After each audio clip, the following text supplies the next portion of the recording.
കർത്താവ് നമ്മെ എല്ലാവരെയും ധാരാളമായിട്ട് അനുഗ്രഹിക്കട്ടെ, സഹായിക്കട്ടെ. വിശുദ്ധ സഭായോഗത്തിൽ നമുക്ക് ഒരുമിച്ച് കടന്നു വന്ന് നമ്മുടെ കർത്താവിനെ ആരാധിപ്പാനും നമ്മുടെ ദൈവത്തെ സ്തുതിക്കുവാനും ദൈവമായ കർത്താവ് നൽകിയ നല്ല സാവകാശത്തിനായി നന്ദിയോടെ കർത്താവിനെ സ്തോത്രം ചെയ്യുന്നു, നന്ദിയോടെ കർത്താവിനെ സ്തുതിക്കുന്നു. കടന്നു വന്ന എല്ലാ ദൈവ മക്കൾക്കും കർത്താവിന്റെ ധന്യമുള്ള തിരുനാമത്തിൽ സ്നേഹവന്ദനത്തെ അറിയിക്കുന്നു. നമുക്ക് ഒരു പകൽ കൂടെ കർത്താവിനെ ആരാധിപ്പാനും സ്തുതിപ്പാനും ദൈവം നൽകിയ മഹാഭാഗ്യത്തിനായി ഞാൻ കർത്താവിനെ സ്തോത്രം ചെയ്യുന്നു, ദൈവത്തെ സ്തുതിക്കുന്നു. ആമേൻ, ഹല്ലേലൂയ. വായിച്ച സങ്കീർത്തന ഭാഗത്ത് നിന്ന് ചെറിയ ഒന്ന് രണ്ട് ചിന്തകൾ പറഞ്ഞ് ആമേൻ തുടർന്നുള്ള ശുശ്രൂഷയിലേക്ക് പ്രവേശിപ്പാൻ കർത്താവിൽ ആമേൻ ആഗ്രഹിക്കുകയും പ്രാർത്ഥിക്കുകയും ചെയ്യുന്നു. പ്രാർത്ഥനയോടെ നമുക്ക് കർത്താവിന്റെ സന്നിധിയിൽ നമുക്കായിരിക്കാം. ഇന്ന് പകൽക്കാലത്ത് നമ്മുടെ ആരാധനയുടെ അനുഗ്രഹത്തിന് വേണ്ടി നാം വായിച്ച സങ്കീർത്തനം 114-ാമത്തെ സങ്കീർത്തനമാണ്. സങ്കീർത്തനത്തിൽ നിന്ന് പ്രബോധനം പറയുന്ന സന്ദർഭങ്ങളിൽ ആദ്യ സമയങ്ങളൊക്കെ ഞാൻ പറഞ്ഞിട്ടുണ്ട്. 150 സങ്കീർത്തനങ്ങളാണ് വിശുദ്ധ വേദപുസ്തകത്തിലുള്ളത്. 150 സങ്കീർത്തനങ്ങളിൽ ഏറ്റവും കൂടുതൽ സങ്കീർത്തനങ്ങൾ എഴുതിയിട്ടുള്ളത് ദാവീദാണ്. കോരപുത്രന്മാരുടെ സങ്കീർത്തനമുണ്ട്, മോശയുടെ സങ്കീർത്തനമുണ്ട്, അജ്ഞാതമായ ചില സങ്കീർത്തനങ്ങളുണ്ട്. എന്ന് പറഞ്ഞാൽ ആരാണ് എഴുതിയത് എന്ന് വ്യക്തമാകാത്ത ചില സങ്കീർത്തനങ്ങളുണ്ട്. അങ്ങനെ കാണുന്ന സങ്കീർത്തനങ്ങളിൽ ഭൂരിഭാഗവും ദാവീദിനാൽ എഴുതപ്പെട്ടതാണെന്ന് ചരിത്രകാരന്മാർ അഭിപ്രായപ്പെടുന്നുണ്ട്. ആമേൻ. ആരെഴുതി എന്നുള്ളതിനേക്കാൾ എന്ത് എഴുതി എന്നുള്ളതിനാണല്ലോ ഏറ്റവും വലിയ പ്രാധാന്യമുള്ളത്. അങ്ങനെയാണെങ്കിൽ 113, 114, 115, 16, 17 തുടങ്ങിയ സങ്കീർത്തനങ്ങളൊക്കെ ആരെ എഴുതിയത് എന്ന് അതിന്റെ ശീർഷകത്തിൽ കാണാത്തതായ ചില സങ്കീർത്തനങ്ങളാണ്. എന്താണ് 114-ാം സങ്കീർത്തനത്തിന്റെ 1-ാമത്തെ വാക്യത്തിൽ സങ്കീർത്തനക്കാരൻ പറയുന്ന ഒരു കാര്യമാണ്: ഇസ്രായേൽ മിസ്രൈമിൽ നിന്നും യാക്കോബിന്റെ ഗൃഹം അന്യഭാഷയുള്ള ജാതിയുടെ ഇടയിൽ നിന്നും പുറപ്പെട്ടപ്പോൾ. അപ്പോൾ 114-ാമത്തെ സങ്കീർത്തനം ഒരു പുറപ്പാടിന്റെ സങ്കീർത്തനമാണ്.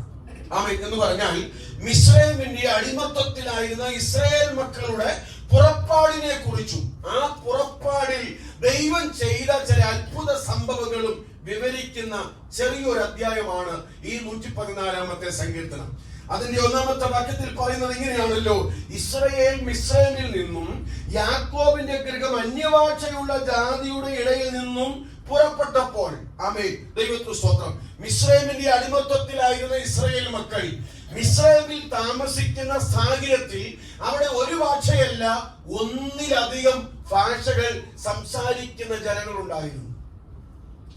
നമുക്കറിയാം, ഈ ബാംഗ്ലൂർ പട്ടണത്തിൽ നിന്ന് നമ്മളായിരിക്കുമ്പോൾ ഒരുപാട് ഭാഷകൾ, ഏതാണ്ട് 10,000-ൽ പരം ഭാഷകൾ ആമേൻ ഈ ലോകത്തിലുണ്ട്. അതിനകത്ത് 2, 3, 4, 5 ഭാഷകൾ വരെ സംസാരിക്കാൻ അറിയാവുന്ന ആളുകൾ കൃപയാൽ ഈ ദൈവസഭയ്ക്കകത്തുണ്ട്. മലയാളം സംസാരിക്കുന്നവരുണ്ട്, കന്നഡ സംസാരിക്കുന്നവർ, ഇംഗ്ലീഷ് സംസാരിക്കുന്നവർ, ഹിന്ദി സംസാരിക്കുന്നവർ, തമിഴ് സംസാരിക്കുന്നവർ, ഇത്രയെങ്കിലും ഒക്കെ. പിന്നെ ഗൾഫ് നാടുകളിലൊക്കെ പോയിട്ടുള്ള ചിലരൊക്കെ ഇതിനകത്ത് ഇരിപ്പുണ്ട്. ചിലപ്പോൾ നിങ്ങൾക്ക് അറബിയൊക്കെ ചിലതൊക്കെ അറിയാമായിരിക്കാം. അങ്ങനെ 5, 6 ഭാഷകളെങ്കിലും സംസാരിക്കാൻ അറിയാവുന്ന ആളുകൾ ഈ ദൈവസഭയ്ക്കകത്തുണ്ട്. അത് ഓർത്ത് ഞാൻ ദൈവത്തിന് സ്തോത്രം ചെയ്യുന്നു. നിങ്ങൾക്ക് ദൈവം നൽകിയിരിക്കുന്ന നല്ല കഴിവുകൾ അതെല്ലാം ദൈവനാമ മഹത്വത്തിന് വേണ്ടി ചെയ്യുക. ഇതേപോലെ മിസ്രൈമിന്റെ അടിമത്തത്തിലായിരുന്ന ഇസ്രായേൽ മക്കൾ മിസ്രൈമിലായിരുന്നപ്പോൾ ഒന്നല്ല, ആമേൻ, ധാരാളം ഭാഷകൾ സംസാരിക്കുന്ന ജനങ്ങൾ ആ മിസ്രൈമിൽ ഉണ്ടായിരുന്നു. ഇപ്പോൾ അങ്ങനെ എന്ന് പറഞ്ഞാൽ അവൻ ഈ ഇസ്രായേൽ മക്കൾക്ക് അവിടെ ചെന്നെങ്കിലും അവൻ മിസ്രൈമിൽ സംസാരിക്കുന്ന പല ഭാഷകളും എന്ത് ചെയ്തില്ല, അവർക്ക് അറിയത്തില്ല. ആ സ്തോത്രം. ഇതിന്റെ ഇടയ്ക്ക് ഭാഷ കലങ്ങിയ കാര്യങ്ങളൊക്കെ അറിയാമല്ലോ. ആമേൻ, ദൈവത്തിന് സ്തോത്രം. അവരെന്താ പറയുന്നത്, സ്വജാതീയർ എന്താണ് പറയുന്നത്, കഴിഞ്ഞ ആഴ്ച അതിന്റെ ഹിസ്റ്ററി ഞാൻ പഠിപ്പിച്ചതും പ്രസംഗിച്ചതുമാണ്. ആമേൻ, BC 1570-നും 1410-നും ഇടയ്ക്കുള്ള ഏകദേശം 140 വർഷക്കാലം മിസ്രൈം ഭരിച്ചത് അവൻ ഹിക്സോസ് എന്ന് പറയുന്ന അയൽ രാജ്യക്കാരാണ്. അവരുടെ ഭാഷ ഒന്ന്, അവിടുത്തെ ആ നാട്ടുകാരുടെ ഭാഷ വേറൊന്ന്, ഇസ്രായേൽ മക്കളെ സംബന്ധിച്ച് അവരുടെ ഭാഷ വേറൊന്ന്. അവര് പറയുന്നത് എന്താണെന്ന് ഇവർക്കറിയില്ല, ഇവര് പറയുന്നത് എന്താണെന്ന് അവർക്കും അറിയില്ല. ആമേൻ. അതിനൊക്കെയാണ് പിൽക്കാലങ്ങളൊക്കെ വന്നപ്പോൾ ട്രാൻസ്ലേഷന്റെ സഹായങ്ങളോടുകൂടിയൊക്കെ നമ്മൾ പല കാര്യങ്ങളും ചെയ്യാറുണ്ട്. ആമേൻ. ഒരു ഭാഷയിൽ നിന്ന് മറ്റൊരു ഭാഷയിലേക്ക് വിവർത്തനം ചെയ്യപ്പെടുന്ന, അല്പമെങ്കിലും മലയാളം അറിയാവുന്ന ഒരു സായിപ്പ് പണ്ട് കേരളത്തിൽ വന്നപ്പോൾ അദ്ദേഹത്തിന്റെ പ്രസംഗം ട്രാൻസ്ലേറ്റ് ചെയ്യാൻ വേണ്ടി ഒരു മലയാളി അപ്പൊ സായിപ്പ് പറഞ്ഞു, എന്റെ ഇംഗ്ലീഷ് അത്ര ശരിയാകണമെന്നൊന്നുമില്ല. അപ്പൊ സായിപ്പ് പറഞ്ഞത്, one day me and my wife we visited to Kodaikanal. Translate ചെയ്ത മലയാളി പറഞ്ഞു, ഒരിക്കൽ ഞാനും എന്റെ ഭാര്യയും കൂടെ, സത്യമാണല്ലോ ട്രാൻസ്ലേഷൻ ചെയ്യുമ്പോൾ അത് തന്നെ പറയാൻ നിവർത്തിയുള്ളൂ, ഞാനും എന്റെ ഭാര്യയും കൂടെ കൊടൈക്കനാലിൽ പോയി. കുറച്ച് മലയാളം പറയുന്ന സായിപ്പ് പറഞ്ഞു, not your wife but my wife. ഉടനെ ആകെ കൺഫ്യൂഷൻ ആയി. കേട്ടത് ട്രാൻസ്ലേറ്റർ പറഞ്ഞു, ഒരിക്കൽ ഞാനും സായിപ്പിന്റെ ഭാര്യയും കൂടെ കൊടൈക്കനാലിൽ പോയി. സായിപ്പ് വീണ്ടും അത് എടുത്തു പറഞ്ഞു. ട്രാൻസ്ലേറ്റർക്ക് ആകെ ദേഷ്യം വന്നു. അവസാനം പുള്ളി നിവൃത്തിയിലായിട്ട് പറഞ്ഞു, ഒരിക്കൽ ഞാനും സായിപ്പിന്റെ ഭാര്യയും കൂടെ കൊടൈക്കനാലിൽ. അങ്ങനെ ആകെ അത് ഒരു ഫലിതം ഞാൻ പറഞ്ഞെന്നുള്ളതേ ഉള്ളൂ. അപ്പൊ ഈ ട്രാൻസ്ലേഷന്റെ സഹായത്തോടു കൂടിയൊക്കെ നമുക്കറിയാത്ത ഭാഷകൾ മനസ്സിലാക്കുവാൻ കഴിയുന്നുണ്ട്. ഏകദേശം ഒക്കെ ഇതുപോലെ മിസ്രൈമിന്റെ അടിമത്തത്തിലാണ്. ഒന്ന് അടിമവാസം, രണ്ട് ഭാഷകളുടെ കാര്യങ്ങളൊന്നും അവർക്ക് മനസ്സിലാക്കാതെ വരുമ്പോൾ അവിടെ നിന്ന് അവർക്കൊരു പുറപ്പാട് സർവശക്തനായ ദൈവം ഒരുക്കുകയാണ്. അതാണ് നാം വായിച്ചത്. ഇസ്രായേൽ മിസ്രൈമിൽ നിന്നും യാക്കോബിന്റെ ഗൃഹം അന്യഭാഷയുള്ള ജാതിയുടെ ഇടയിൽ നിന്നും പുറപ്പെട്ടപ്പോൾ യഹൂദ അവന്റെ വിശുദ്ധ മന്ദിരവും. നമുക്കതിന്ന് പഠിക്കാൻ കഴിയുന്ന 1 കൊരിന്ത്യർ 3:14 നാം ഇങ്ങനെ വായിക്കുന്നുണ്ട്, നിങ്ങൾ ദൈവത്തിന്റെ മന്ദിരമെന്നും ദൈവത്തിന്റെ ആത്മാവ് നിങ്ങളിൽ വസിക്കുന്നു എന്നും നിങ്ങൾ അറിയുന്നില്ലയോ? അവൻ ദൈവത്തിന്റെ മന്ദിരം നശിപ്പിക്കുന്നവരെ ദൈവം നശിപ്പിക്കും. നമ്മൾ പറയുന്നത് ഇത് എന്റെ ശരീരം, എന്റെ ബോഡി, ആമേൻ എന്നൊക്കെ പറഞ്ഞ് നമ്മൾ അവകാശപ്പെടുന്നെങ്കിലും ദൈവമക്കളെ, ആമേൻ നമ്മൾ ഓരോരുത്തരും ആരാണെന്നുള്ള ബോധ്യം തിരിച്ചറിയണം. നമ്മൾ ദൈവത്തിന്റെ വിശുദ്ധ മന്ദിരമാണ്. ഇതിനകത്ത് നമുക്കല്ല അവകാശമുള്ളത്. ഇതിനൊരു ഉടമസ്ഥനുണ്ട്, ഇതിനൊരു യജമാനനുണ്ട്. ആമേൻ, ദൈവത്തിന് സ്തോത്രം. നിങ്ങൾ ദൈവത്തിന്റെ, യഹൂദ ദൈവത്തിന്റെ വിശുദ്ധ മന്ദിരവും. ഇസ്രായേൽ, 2ാമത്തെ വാക്യം വായിച്ച്, ഇസ്രായേൽ അവന്റെ ആധിപത്യവുമായി തീർന്നു. സമുദ്രം കണ്ടു ഓടി, യോർദാൻ പിൻവാങ്ങിപ്പോയി. പർവ്വതങ്ങൾ മുട്ടാടുകളെ പോലെയും കുന്നുകൾ കുഞ്ഞാടുകളെ പോലെയും തുട്ടി. സമുദ്രമേ, നീ ഓടുന്നതെന്ത്? യോർദാനെ, നീ പിൻവാങ്ങുന്നതെന്ത്? പർവ്വതങ്ങളെ, നിങ്ങൾ മുട്ടാടുകളെ പോലെയും കുന്നുകളെ, നിങ്ങൾ കുഞ്ഞാടുകളെ പോലെയും തുള്ളുന്നതെന്ത്? ഒത്തിരി ചോദ്യങ്ങളാണ് നമുക്ക് അവിടെ കാണുവാൻ കഴിയുന്നത്. സമുദ്രം കണ്ടോടുന്നു, യോർദാൻ പിൻവാങ്ങി പോകുന്നു, പർവ്വതങ്ങൾ മുട്ടാടുകളെ പോലെയും കുന്നുകൾ കുഞ്ഞാടുകളെ പോലെയും തുള്ളുന്നു. സമുദ്രമേ, നീ ഓടുന്നതെന്ത്? യോർദാനെ, നീ പിൻവാങ്ങുന്നതെന്ത്? പർവ്വതങ്ങളെ, നിങ്ങൾ മുട്ടാടുകളെ പോലെയും കുന്നുകളെ, നിങ്ങൾ കുഞ്ഞാടുകളെ പോലെയും തുള്ളുന്നതെന്ത്?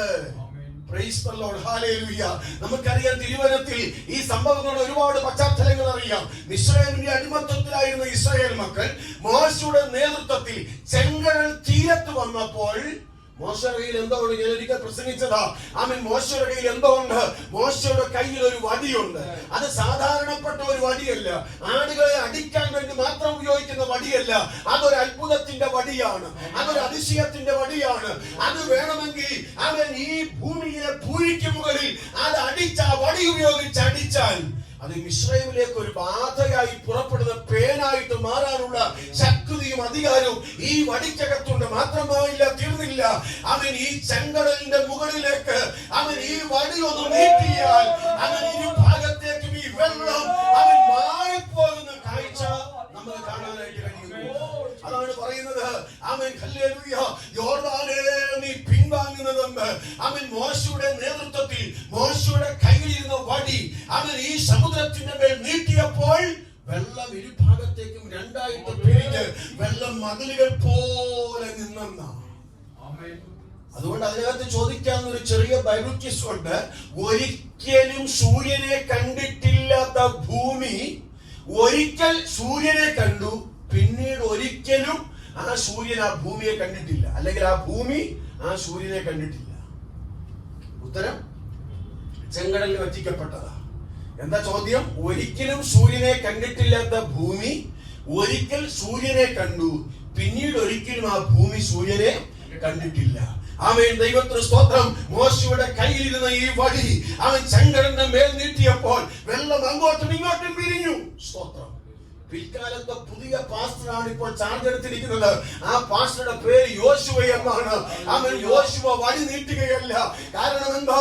അവൻ മോശയുടെ കയ്യിലായിരുന്നു വടി കൊടുത്തതെങ്കിൽ എല്ലാവരും ആ വടി എടുക്കാനായിട്ട് ശ്രമിക്കരുത്. ഓരോ കാലഘട്ടത്തിനനുസരിച്ച് ഓരോ ദൈവദാസന്മാർക്കും വ്യത്യസ്തമായ ശുശ്രൂഷകൾ സർവശക്തനായ ദൈവം കൊടുത്തിട്ടുണ്ട്.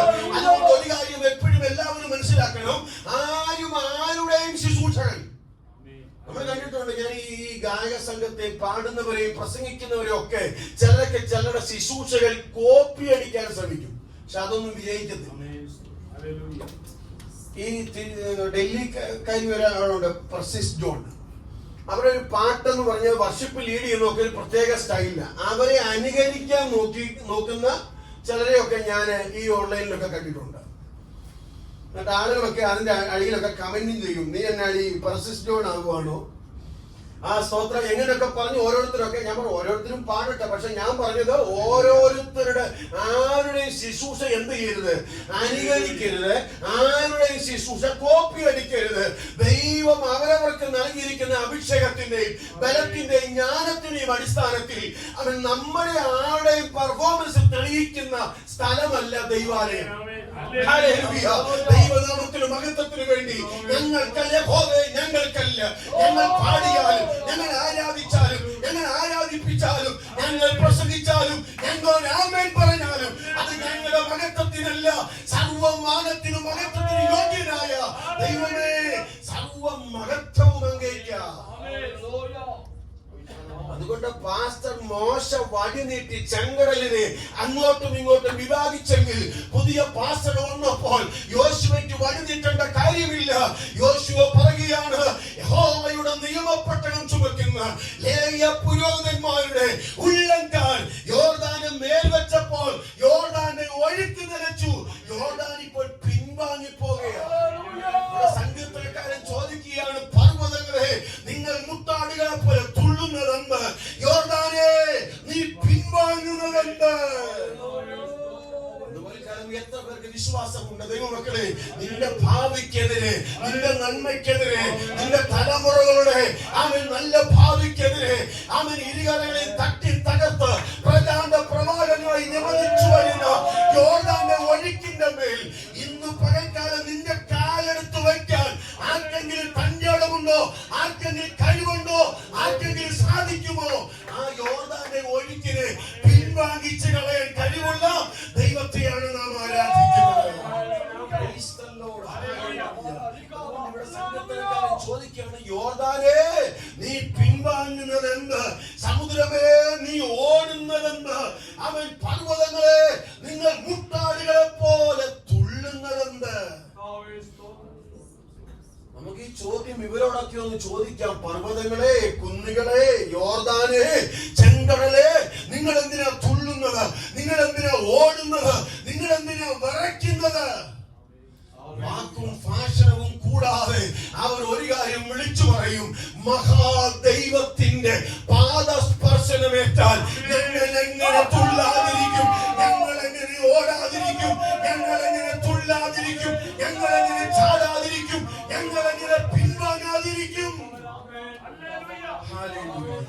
അങ്ങനെയാണെങ്കിൽ ദൈവമക്കളെ, ഈ മഹാദൈവത്തിന്റെ സ്പർശനം നിന്റെ മേലൊന്ന് ആഞ്ഞടിച്ചാൽ, നിന്റെ മേലൊന്ന് തൊട്ടാൽ, നിന്റെ മേലൊന്ന് സ്പർശിച്ചാൽ, നിന്റെ മേൽ ഈ ശക്തി ആവശ്യിച്ചാൽ, ഈ പരിശുദ്ധാത്മാവിന്റെ വ്യാപാരം, ഈ പരിശുദ്ധാത്മാവിന്റെ ശക്തി ഇന്നുവരെ നിന്റെ മേലൊന്ന് തൊട്ടാൽ നിനക്കത് വിടുതല, നിന്റെ കുടുംബത്തിൽ വിടുതല, നിന്റെ തലമുറയ്ക്ക് വിടുതല.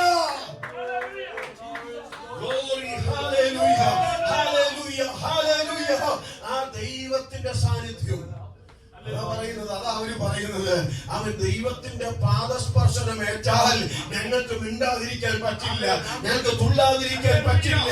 അവൻ അവസാനത്തെ വാക്യം പറയുകയാണ്, ഭൂമിയെ നീ കർത്താവിന്റെ സന്നിധിയിൽ, യാക്കോബിന്റെ ദൈവത്തിന്റെ സന്നിധിയിൽ ഭൂമി മക്കളെ പോലെ ചാഞ്ചാടുന്ന മാറിപ്പോകുന്ന ഒരു ദിവസം നമ്മുടെ മുമ്പിലുണ്ട്. അവസാനത്തെ വാക്യം പറയുകയാണ്, അവൻ പാറയെ ജലതടാകവും തീക്കല്ലിനെ നീരുറവുമാക്കിയിരിക്കുന്നു. ദൈവത്തിന് സ്തോത്രം. അവൻ ഹല്ലേലൂയ. പാറയിൽ നിന്നും നീരുറവ. പാറയെ ജലത്തടാകമാക്കി മാറ്റുക. സ്തോത്രം. തീക്കല്ലിനെ നീരുറവയാക്കി മാറ്റുക.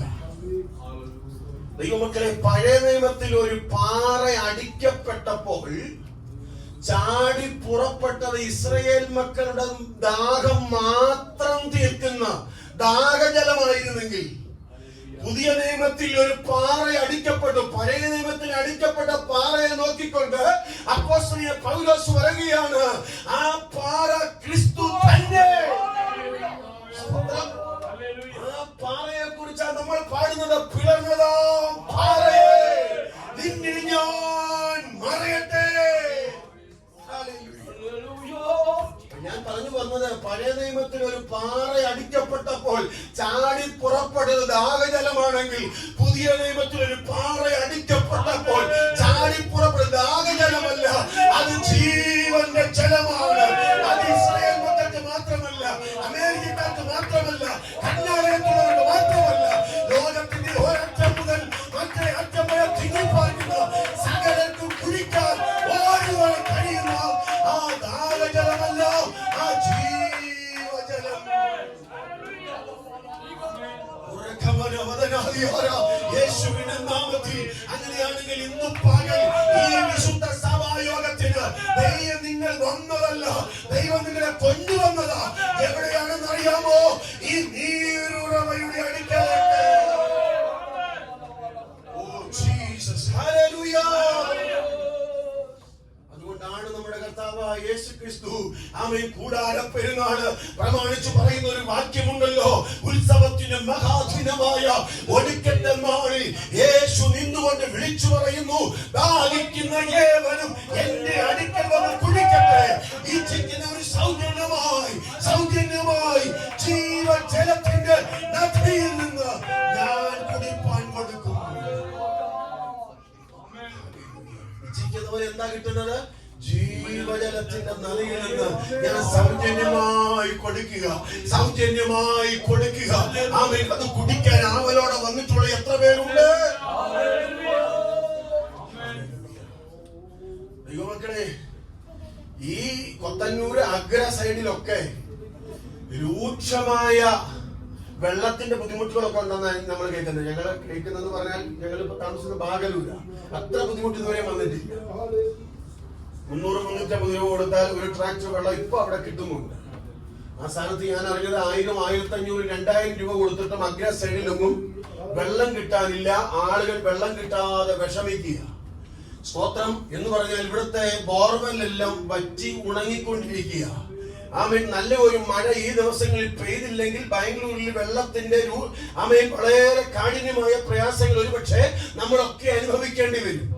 അതുകൊണ്ട് ഇടയ്ക്കൊക്കെ പറയാം, മഴയ്ക്ക് വേണ്ടിയൊക്കെ ദൈവത്തോട് അപേക്ഷിച്ചോണം, പ്രാർത്ഥിച്ചോണം. പക്ഷെ ഞാൻ പറയുന്നത്, 4 മഴ അടുപ്പിച്ചു പെയ്തിട്ടും ഇവിടുത്തെ ബോർവെല്ലൊക്കെ വറ്റിപ്പോകും. പക്ഷേ വർഷങ്ങളായി എത്രയോ കടോലപ്പാവികൾ വലിച്ചു കുടിച്ചിട്ടും വറ്റാത്ത ഒരു നീരുറവയുടെ അടുക്കലാണ് ഇന്ന് വരെ ഞാൻ എന്തെങ്കിലും വന്നതെങ്കിൽ, അവനാണ് സങ്കീർത്തനക്കാരൻ പറയുന്നത്, അവൻ തീക്കല്ലിനെ നീരുറവയാക്കിയിരിക്കുന്നു. ജീവിതത്തിന്റെ അവസാനം വരെ ആവശ്യമുള്ളത് വലിച്ചു കുടിക്കാൻ ആ നീരുറവയുടെ അടുക്കൽ ദൈവം നമ്മളെ ആക്കിയെങ്കിൽ, ഹല്ലേലൂയ, അവൻ നമുക്ക് അടങ്ങിയിരിക്കാൻ പറ്റുമോ? ഇല്ല. സ്തുതിക്കാതിരിക്കാൻ പറ്റുമോ? ഇല്ല. നമ്മൾ ആ ദൈവത്തെ ആരാധിക്കാൻ വിളിക്കപ്പെട്ടവരാ. അവൻ ഭൂമിയെ നീ കർത്താവിന്റെ സന്നിധിയിലേക്ക് യാക്കോബിന്റെ ദൈവസ്ഥലം താഴുക. അവൻ പാറയെ ജലതടാകവും അവൻ തീക്കല്ലിനെ നീരുറവയുമാക്കി. ഇന്ന് പകൽക്കാലം ഈ നീരുറവ അടുക്കലേക്ക് വന്നിട്ടുള്ള ദൈവമക്കളെ, ഞായറാഴ്ച ഞാൻ പറയട്ടെ, നമ്മളിവിടെ അവൻ വന്നത് കിലോമീറ്റർ യാത്ര ചെയ്ത് ഒത്തിരി ട്രാഫിക്കും ബുദ്ധിമുട്ടും ഒക്കെ മനസ്സിലാക്കി അനുഭവിച്ച് വാഹനം ഓടിച്ചും അവനൊക്കെ ഇതിനകത്ത് ഇവിടെ വന്നത് ഈ ഉറവയിൽ നിന്ന് വലിച്ചു കുടിക്കാൻ ദാഹം തീർത്ത്. അങ്ങനെയാണെങ്കിൽ ഇന്ന് ഒരിക്കലും ഞാൻ പറയട്ടെ, നിങ്ങൾ ആരും വന്നതുപോലെ തിരിച്ചു പോകരുത്. ദാഹത്തോടെ വന്നെങ്കിൽ തിരിച്ചു പോകരുത്. അവൻ വിഷമത്തോടെ വന്നെങ്കിൽ അതേ അവസ്ഥയിൽ പോകരുത്. രോഗത്തോടെയാണ് വന്നതെങ്കിൽ ആ രോഗം തിരിച്ചു പോകരുത്. ഇത് ഒരിക്കലും ആ ഉറവയുടെ അടുക്കലേക്ക്, അത് ജീവജലത്തിന് നദിയിൽ നിന്ന് സൗജന്യമായി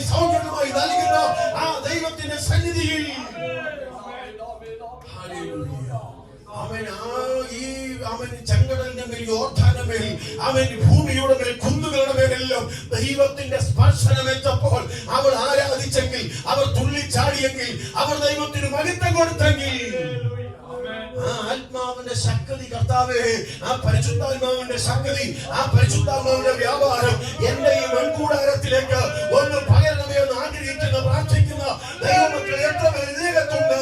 അവൻ ശക്തി പുറപ്പെട്ടാൽ ഇന്ന് നിന്റെ രോഗം മാറും, നിന്റെ ക്ഷീണം മാറും, നിന്റെ ബന്ധനങ്ങൾ അഴിഞ്ഞു മാറും, നിന്റെ പ്രതികൂലങ്ങൾ മാറും. Glory to God. ആ ദൈവത്തിന്റെ വലിയ സാന്നിധ്യം നമ്മുടെ മുൻപിലുണ്ട്. ദൈവത്തിന്റെ ആ കരുണയോർത്ത്, സാന്നിധ്യമോർത്ത് ഞാൻ എന്റെ കർത്താവിനെ നന്ദിയോടെ സ്തുതിക്കുകയും നന്ദിയോടെ വാഴ്ത്തുകയും ചെയ്യുന്നു. ഈ സങ്കീർത്തന ഭാഗം മുഖാന്തരം ദൈവമായ കർത്താവ് നമ്മളെല്ലാവരെയും അനുഗ്രഹിക്കട്ടെ. കരങ്ങളെ ഉയർത്തി കർത്താവിന് മഹത്വം കൊടുക്കാം.